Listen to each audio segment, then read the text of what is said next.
Reconocer que la oración es prioridad y no un sobrante de tiempo comienza por entender cómo la misma Biblia presenta la vida con Dios.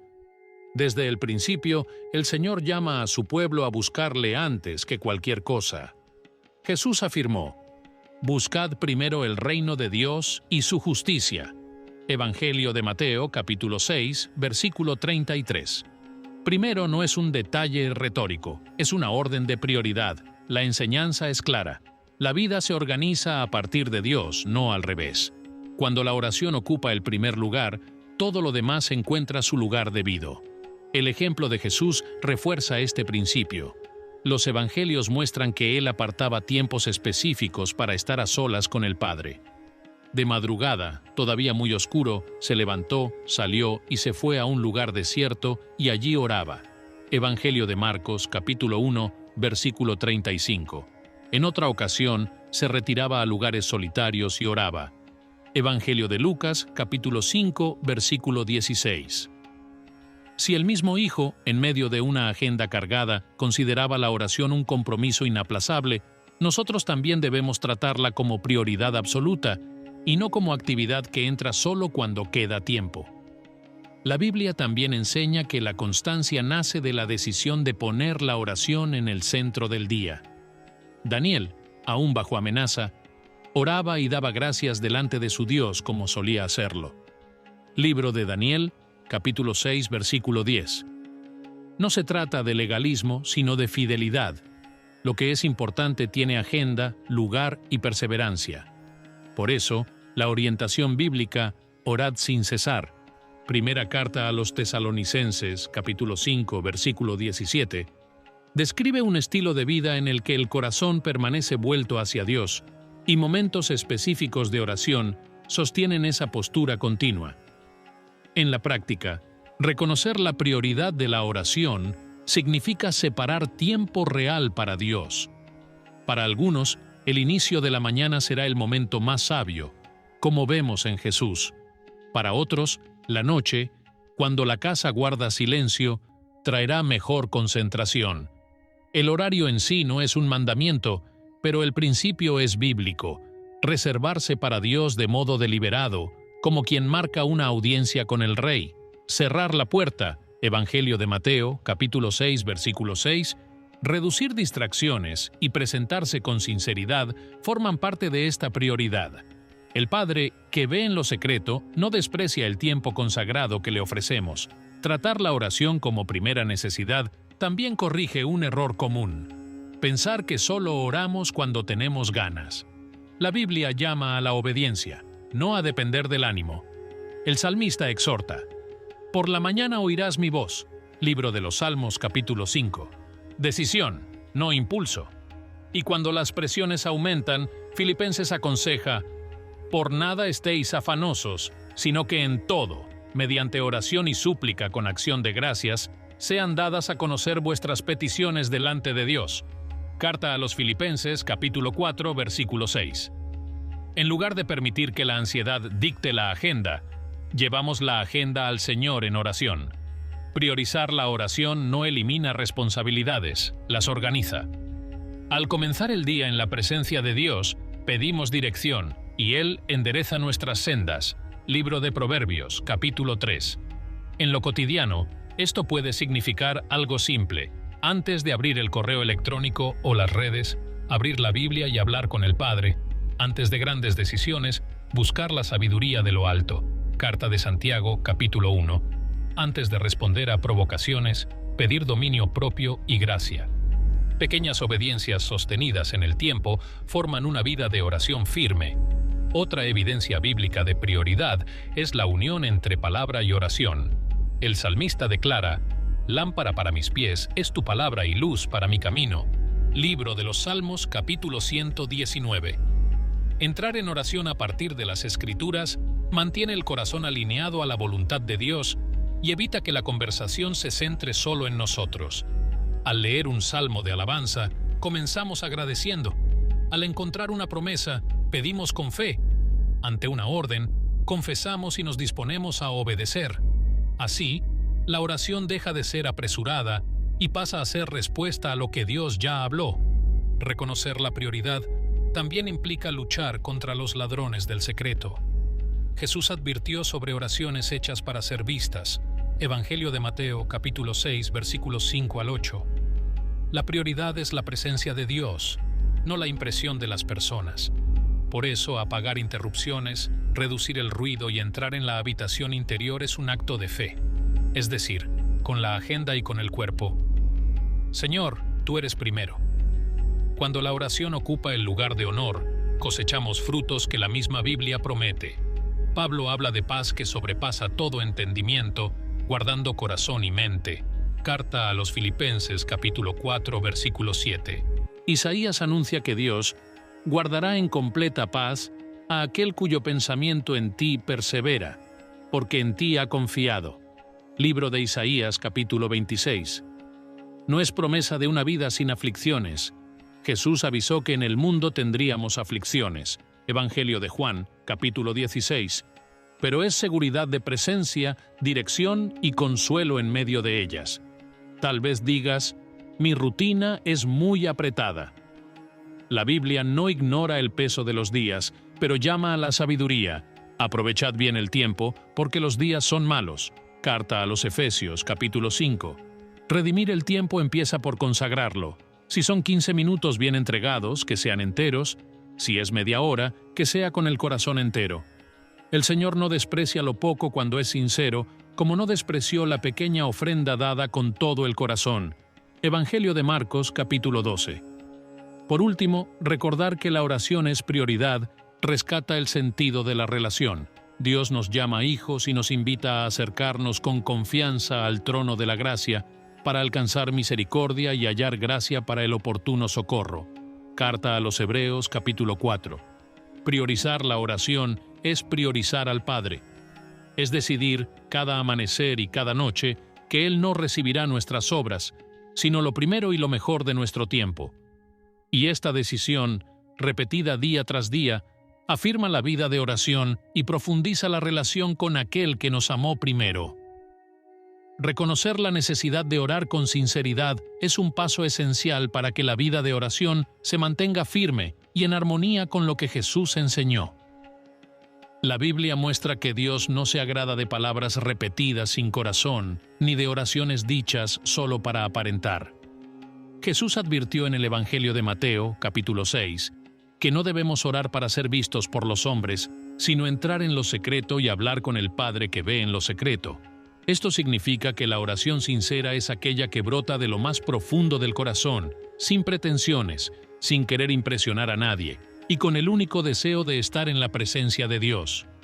En la práctica, esto implica abrirle el corazón al Señor tal y como somos, sin máscaras. Si estamos alegres, expresamos gratitud. Si estamos tristes, presentamos nuestro dolor. Si estamos confundidos, pedimos dirección. El salmista David es un gran ejemplo de esto.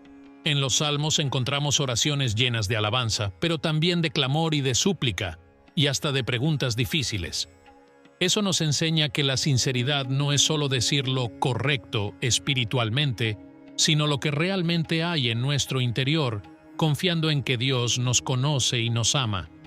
Cuando oramos con sinceridad, no hay necesidad de usar palabras sofisticadas o fórmulas elaboradas.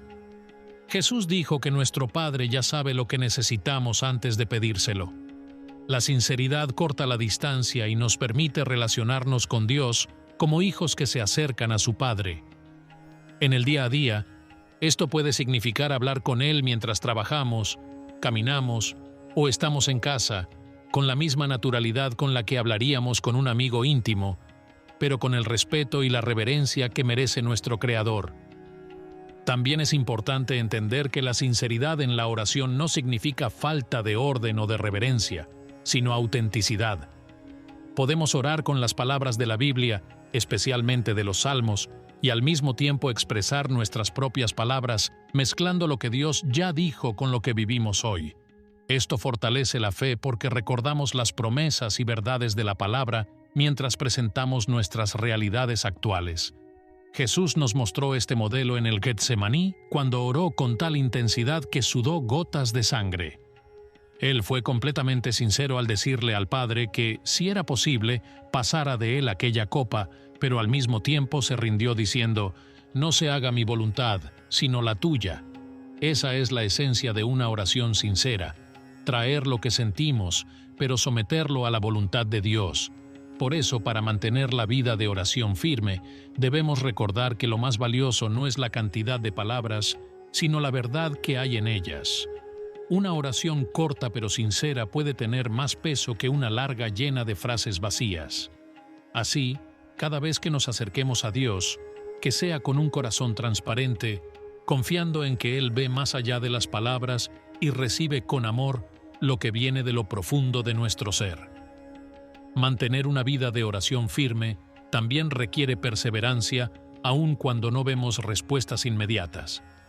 La Biblia nos muestra que orar no es un acto aislado, sino un caminar continuo con Dios. En la parábola de la viuda persistente, Jesús enseñó que debemos orar siempre y no desanimarnos. Esto significa que aunque nuestras peticiones no sean respondidas en el momento o de la forma que esperamos, debemos seguir confiando y presentando nuestro clamor delante del Señor. En la vida diaria, esto se parece a un agricultor que siembra y riega su campo día tras día, aunque no vea brotar nada en las primeras semanas. Él confía en que la semilla está trabajando bajo la tierra y que en el tiempo debido dará fruto. Así es la oración. Muchas veces Dios está obrando de manera invisible, preparando el terreno de nuestro corazón, cambiando circunstancias o protegiéndonos de algo que desconocemos. Perseverar en la oración también nos ayuda a mantener nuestra fe viva. A través de la constancia, aprendemos a depender de Dios y a reconocer que nuestras fuerzas no son suficientes. Cuando seguimos orando en medio de la espera, demostramos que confiamos en el carácter de Dios más que en lo que vemos.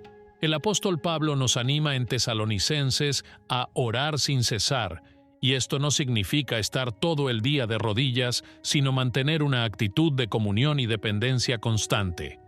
En la práctica, puede significar tener momentos cortos de oración durante el día. Al despertar, antes de una reunión, mientras caminamos o incluso cuando sentimos ansiedad. Es como mantener una conversación abierta con Dios, sabiendo que Él siempre está atento. Esta perseverancia transforma nuestra perspectiva. Dejamos de medir la oración solo por lo que recibimos y comenzamos a valorarla por lo que nos acerca al Señor. Jesús mismo perseveró en la oración. En su ministerio, apartaba tiempo para orar constantemente, incluso en las madrugadas, antes de grandes decisiones o después de momentos de agotamiento. Él nos dejó el ejemplo de que la fuerza espiritual se renueva en la presencia de Dios, y que esa renovación viene con constancia y perseverancia. Por eso, aunque haya días de cansancio, de silencio aparente o de dudas, el llamado es a no abandonar el lugar de oración. La perseverancia es una semilla que en su tiempo siempre dará fruto.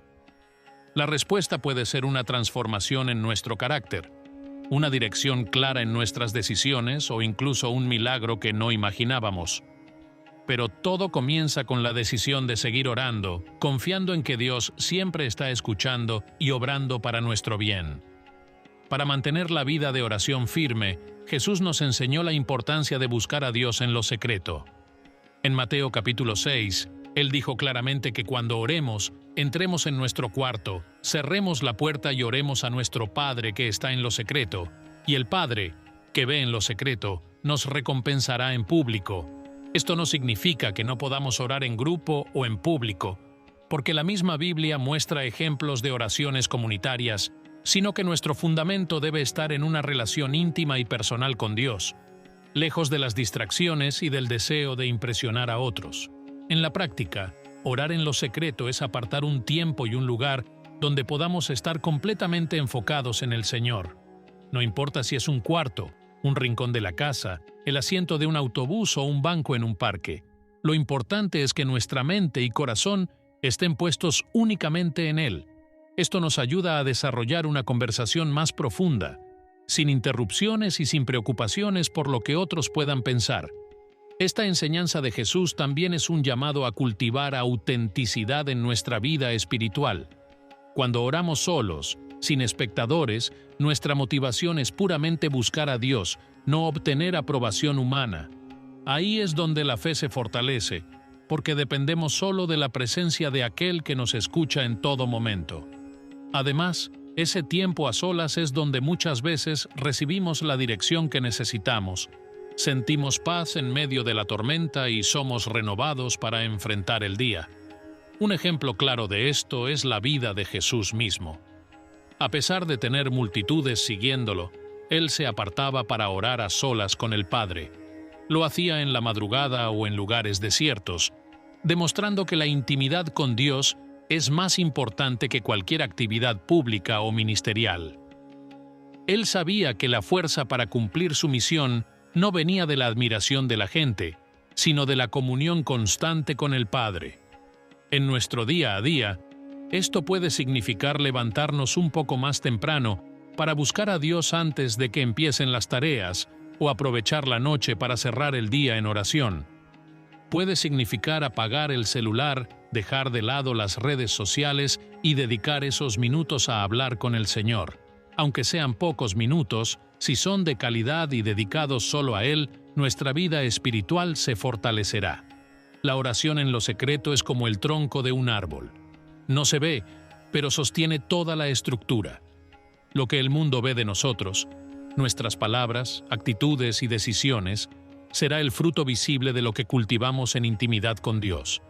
Por eso, si queremos una vida de oración firme y viva, debemos hacer de la oración secreta una prioridad, tal como Jesús enseñó.